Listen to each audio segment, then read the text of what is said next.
안녕하세요. 보안 담당자 신부장입니다. 지금부터 웹의 역사에 이어서 천재들이 만든 인터넷이 동작하는 가장 기본적인 원리를 알아보겠습니다. 지난 영상과 이어지는 부분이 있으니 맥락적인 부분이 궁금하시다면 전 영상을 참고하시기 바랍니다. 질문입니다. 인터넷이 동작하기 위해서는 컴퓨터가 최소 몇 대가 있어야 될까요? 정답은 2대입니다. 한 대는 인터넷이 아니고 세 대는 본질적이지가 않죠. 2대의 컴퓨터가 서로 정보를 주고받게 되는 순간 인류는 완전히 새로운 존재가 되었습니다. 팀 버너스리는 2대의 컴퓨터를 장만합니다. 그리고 2개의 프로그램과 1개의 프로토콜을 개발하는데요. 하나는 웹브라우저라는 프로그램이고요. 또 하나는 웹서버라는 프로그램이었습니다. 그리고 이 2대의 컴퓨터는 인터넷으로 연결되어 있습니다. 그리고 웹서버가 깔려있는 컴퓨터는 info.cern.ch라는 주소를 가지고 있습니다. 저 컴퓨터가 어떻게 저런 주소를 갖게 되었는지 지금은 모르셔도 괜찮습니다. 잠시 다른 이야기를 하자면 제가 좋아하는 생활 코딩의 이고잉님이 자주 하는 말인데요. 내가 알고 있으면 기술이고 모르면 마법이라고 종종 표현하는데요. 저는 개인적으로 기술을 가장 현실적으로 표현한 말이라고 생각이 들어서 이 표현을 너무 좋아합니다. 일단 지금은 마법이라고 생각하세요. 그리고 웹서버가 설치되어 있는 컴퓨터에는 하드디스크가 있겠죠. 그리고 거기에서 어느 디렉토리 안에 index.html이라는 파일이 저장되어 있습니다. 그리고 웹브라우저에서 주소창에 info.cern.ch/index.html이라고 입력하고 엔터를 땅 쳤을 때 어떤 일이 생기는지 살펴보겠습니다. 웹브라우저가 설치되어 있는 컴퓨터는 인터넷을 통해서 정기적인 신호를 info.cern.ch에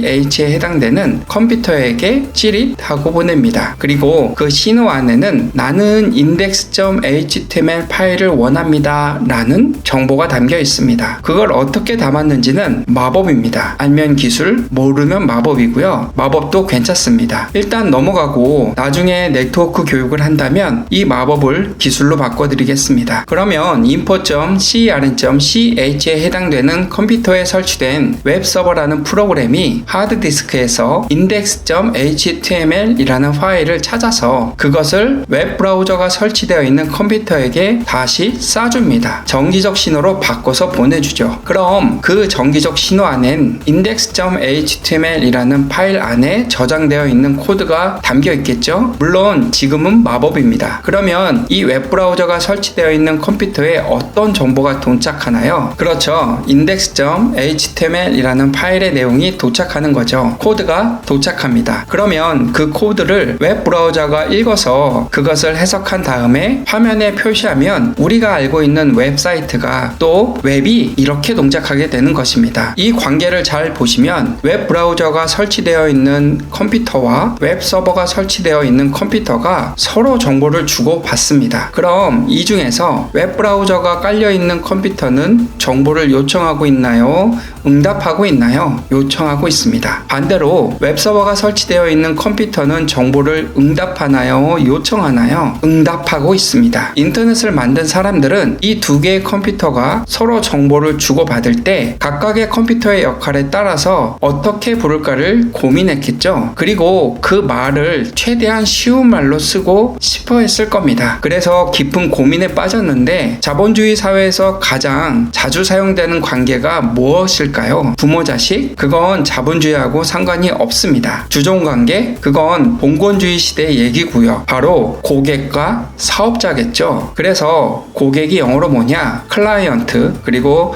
서비스를 제공하는 사람을 서버라고 하죠. 그래서 인터넷을 만든 사람들은 인터넷을 사용하는 컴퓨터들 사이에 정보가 왔다 갔다 할 때 요청하는 컴퓨터를 클라이언트 컴퓨터, 응답하는 컴퓨터를 서버 컴퓨터라고 부르기로 합니다. 지금 우리가 배우고 있는 것은 웹이잖아요. 그래서 웹 브라우저라는 이름이 붙은 것은 사실 웹 클라이언트라고 부를 수 있는 겁니다. 만약 여러분들이 만들고 있는 시스템이 게임이라고 한다면, 그리고 그 게임이 인터넷에 연결되어 있다면 우리도 이렇게 부를 수 있습니다. 클라이언트 쪽, 즉 사용자들이 게임을 하는 컴퓨터 또는 스마트폰에 설치되어 있는 프로그램은 게임 클라이언트, 그리고 게임 회사가 가지고 있는 서버 컴퓨터에 설치되어 있는 컴퓨터는 게임 서버라고 할 수 있는 것입니다. 그리고 그리고 여러분이 채팅 시스템을 만들고자 한다면 사용자들이 사용하는 채팅 프로그램은 인터넷이라는 관점 기준으로 한다면 채팅 클라이언트 그리고 채팅 회사가 갖고 있는 서버에 설치되어 있는 프로그램을 채팅 서버라고 부를 수 있습니다. 그럼 아까 우리가 봤던 화면으로 다시 돌아가겠습니다. 지금부터는 생활코딩의 이고잉님이 공부에 대한 의견인데요. 저도 신입사원들을 교육할 때 자주 인용하며 사용하는 말인데 그 내용이 너무 좋아서 그대로 차용해서 전달하겠습니다. 아마 여러분은 지금까지 웹브라우저의 사용법을 알고 계셨어요. 그쵸? 아마 웹브라우저를 저보다 더 잘 쓰는 분들도 많을 겁니다. 그런데 이제 여러분이 웹브라우저는 익숙하지만 아마 웹서버는 낯설고 무섭게 느껴지지 않으세요? 아마 그럴 겁니다. 그런데 잘 생각해보면 그럼 웹브라우저는 물질인가요? 아니죠. 웹브라우저는 논리적인 시스템입니다. 추상적인 대상이고요. 그럼에도 불구하고 우리는 웹브라우저를 매일같이 쓰고 사람들이랑 얘기하고 웹브라우저에 대해 생각을 하니까 마치 그것이 물질인 것처럼 느끼게 되는 것이죠. 반대로 웹서버라고 하는 저 프로그램은 웹브라우저와 똑같이 인터넷에서 다운로드 받아서 컴퓨터에 깔고 써서 쓰면 되는 그냥 프로그램이에요. 다만 우리가 저걸 써본 적이 없기 때문에 낯설고 추상적으로 느껴질 뿐입니다. 제가 좋아하는 일화가 하나 있는데 컴퓨터를 만든 분 중에 폰 노이만이라고 정말 천재 분이 한 분 계시거든요. 그분한테 누군가가 어떻게 수학을 잘하세요? 라고 물었더니 그분이 이렇게 얘기했대요. 뭐 확인은 안 해봤습니다. 수학은 이해하는 것이 아니라 익숙해지는 거라네. 제 생각에는 우리가 공부하는 최종적인 목표는 이해가 아니라 익숙해지는 겁니다. 익숙해지기 위한 수많은 방법 중에 하나가 이해일 뿐이고요. 여러분이 웹서버라는 추상적인 걸 자꾸 얘기하고 생각하고 자꾸만 써보면 저것도 물질처럼 느껴져요. 그러니까 지금 이 낯선 것이 막막하게 느껴지는 건 당연합니다. 마음을 조금만 열어주세요. 자,